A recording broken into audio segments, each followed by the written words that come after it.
Welcome to Classic Banjo Lessons with me, Aaron Jonah Lewis. Episode 4. We're going to actually start playing the banjo now.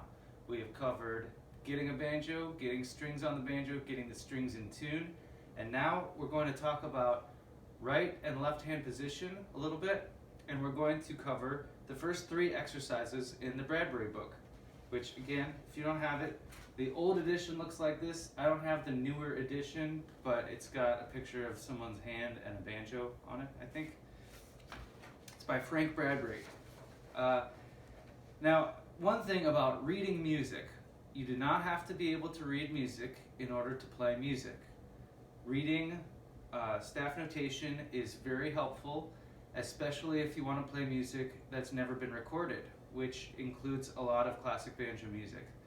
So if you do know how to read music, it's not going to necessarily be easy to translate that skill into playing banjo music. If you don't know how to read music, this book gives you all you need to know to get started. Of course, in our day and age, we have lots of resources on the internet to help you, supplemental resources to help you learn how to read music. And it's not that complicated, it's just a little bit of getting used to, but basically every pitch and every type of rhythm is represented with a certain kind of notation. We're not going to talk about that in these lessons. Part of the reason I'm doing this is for people who can't read music or who need help translating what it says on the page to what it should sound like and what it should look like. So I'm not saying I'm going to replace the need for reading music. There's still a lot you won't be able to do if you can't read music, but you can definitely follow these lessons, and even without these lessons that I'm doing, you can make any kind of music you want. Just, feel free. Don't be restricted. But I am very much in favor of learning to read music, and I'm not going to do it here. I'm not going to teach you here. Let's talk about how to hold the banjo. So I like to hold it between my knees like this, so that the body of the banjo is pretty much parallel to my own body, and that my hand doesn't have to reach very far in any direction to reach the strings. And I have a lot of room to move, a lot of flexibility here with my right hand.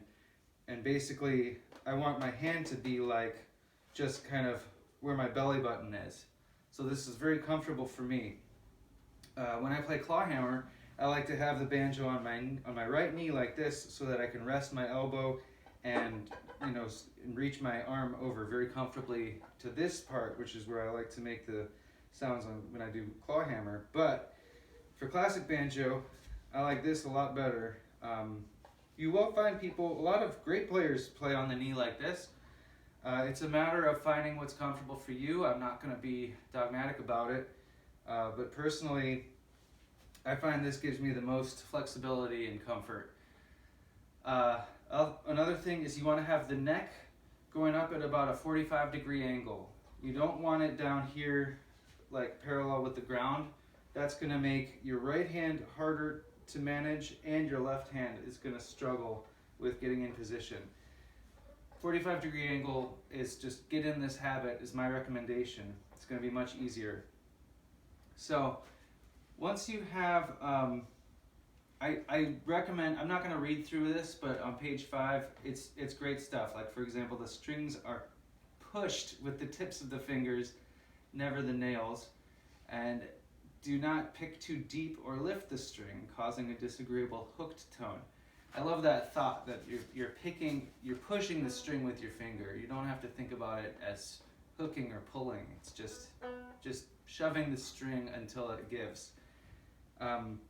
Now, this is a key point that I often come back to with my students, is the right hand position. You want to have range of motion for each of your fingers. We're going to be using thumb, index, and middle fingers to play, and you want to make sure they're not getting in the way of each other. If you have your hand kind of parallel with the strings like this, then you're going to be stopping your fingers from moving as much as they need to.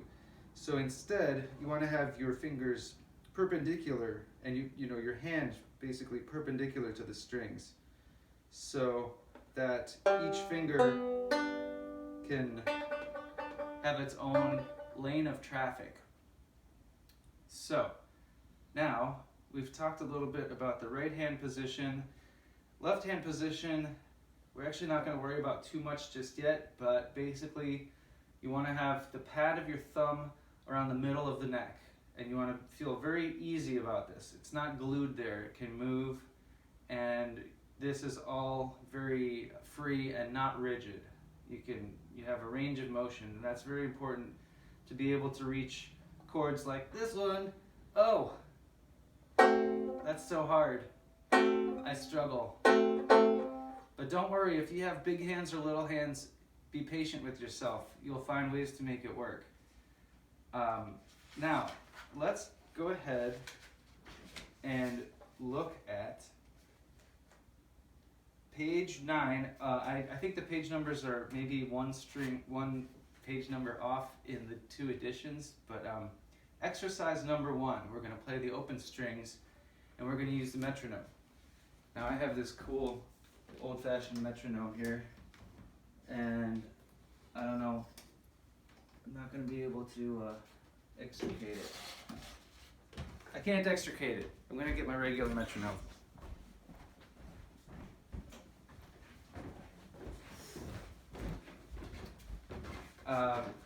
Metronomes come in all kinds of shapes and sizes. You don't have to pay a lot for a metronome. You don't have to pay anything for a metronome. You can get an app.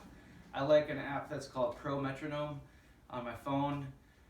It's very easy to use. It has a lot of bells and whistles. Try to ignore them. You don't need them. I've just had this for a long time, and we'll probably have a separate video specifically on metronome practice, but what a metronome does is it gives you a beat, and you can tell it how fast you want it to be. This is 104 beats per minute. You know, you can make it faster, 136 or so, or slower.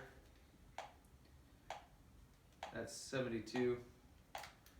So exercise number 1 is going to be dealing with the 4th and 3rd strings, and we're going to play those with the thumb.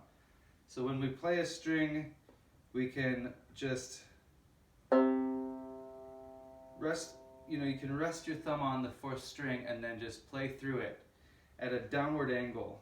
Not like this, and not straight either. You want to actually go down and let your thumb rest on the 3rd string. So try that with me on the 4th string now. 1, 2, 3, 4. 1, 2, 3, 4. Okay, now we're going to do it on the 3rd string. Ready? And 1, 2, 3, 4. 1, 2, 3, 4. Okay, now we're going to use the metronome, and we're going to play exercise 1. It's okay to do this at a slower speed or faster. I also want to mention that although these are the first exercises in the book, don't feel like you can't get anything out of them if you're not a beginner. If you're an advanced player, you can still focus on the precision of your attack, the clarity of your tone, how accurate your rhythm is, and you can never internalize the sense of rhythm too much, and you can always play around with what kind of rhythm you're playing. Are you playing very precise? Are you playing a little ahead or a little behind? You can do different accents and dynamics. That's going to come up again and again in our lessons. So I have the metronome set to 88. It's kind of irrelevant, but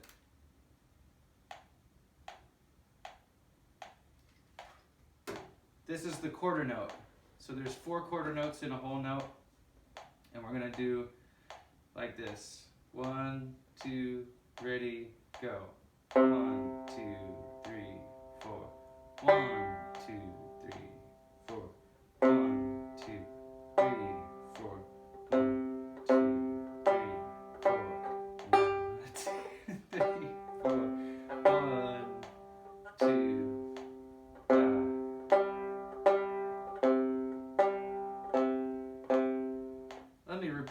without counting. I threw myself off. 1, 2, ready, go.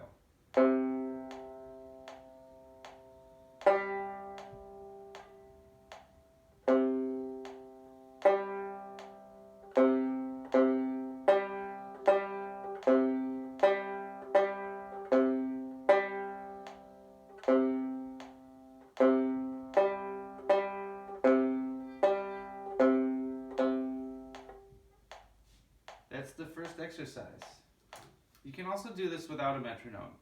Just make sure you're giving each note its proper value. Let's go ahead with exercise 2.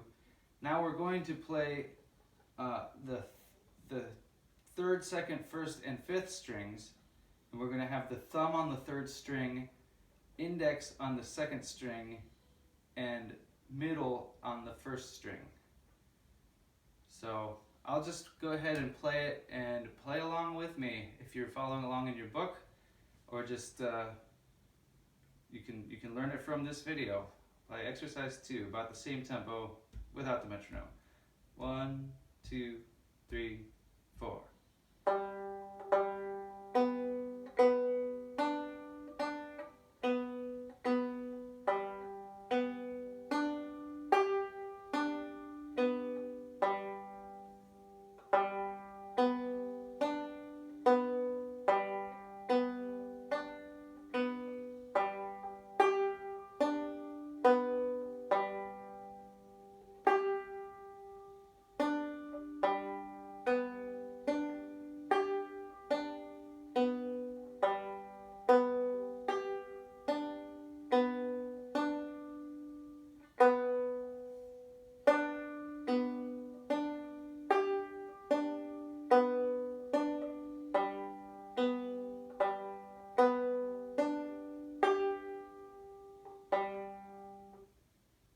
I recommend practicing with and without a metronome. Now for exercise 3, we're going to play in 3/4 time, which means there are 3 quarter notes to a bar, unlike the common 4 notes to a bar. This might sound familiar, like a waltz. 1, 2, 3, 1, 2, 3.